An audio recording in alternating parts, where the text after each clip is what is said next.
Halo semuanya, perkenalkan kami dari kelompok 6. Saya Koma Fitri Novita Dewi nomor absen 22. Saya Gede Sudarmawan nomor absen 4. Saya Liputu Ujang Mas Martana nomor absen 19.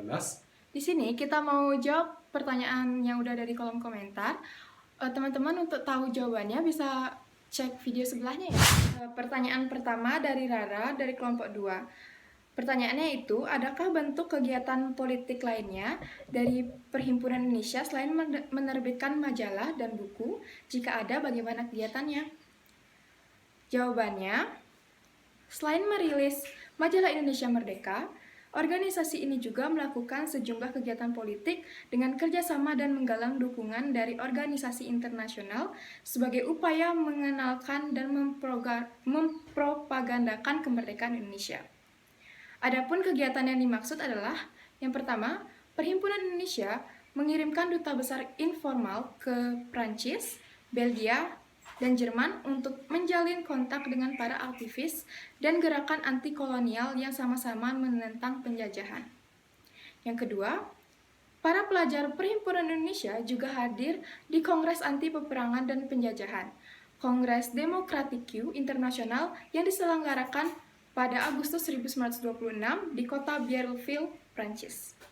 Yang ketiga, utusan Perhimpunan Indonesia juga hadir pada beberapa pertemuan Liga Anti-Imperialisme sejak Februari 1927. Nah, untuk pertanyaan yang kedua masih dengan Rara, apa saja sih bentuk kegiatan sosial budaya yang dilakukan oleh Perhimpunan Indonesia? Nah, dalam bidang sosial dan budaya, Indisferi Nijing kerap kali mengadakan kegiatan kesenian berupa acara-acara pertunjukan yang biasa diisi akan penampilan tari oleh Suryadi Suryaningrat atau Keja Dewantara bersama Nutu Suruto dan Georgiana.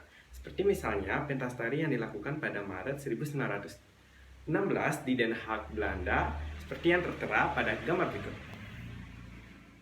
Pertanyaan ketiga masih dengan Rara.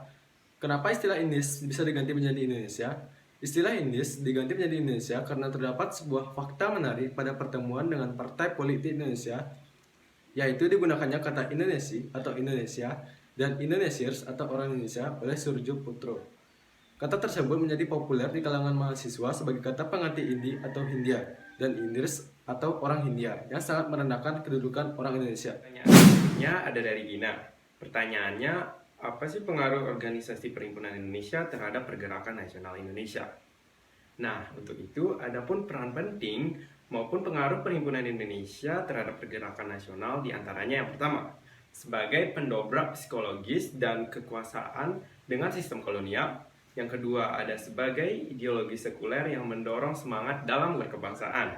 Dan yang ketiga, sebagai penyatu untuk unsur golongan dalam organisasi. Pada pertanyaan selanjutnya dari Gina, yaitu apa saja asas pokok yang diumumkan oleh Iwa Kusuma Sumantri pada rapat umum bulan Januari 1923. Iwa Kusuma Sumantri sebagai ketua baru mengumumkan bahwa organisasi yang sudah dibenahi ini mempunyai 3 asas pokok, yaitu yang pertama, Indonesia ingin menentukan nasib sendiri. Yang kedua, bangsa Indonesia harus mengandalkan kekuatan dan kemampuan sendiri. Yang ketiga, untuk melawan Belanda, bangsa Indonesia. Sekian video kami, semoga video ini bermanfaat bagi teman-teman. Dan mohon maaf jika ada kata-kata yang salah dan tidak berkenan di hati. Kami tutup dengan Param Santi. Om Santi Santi Santi Om.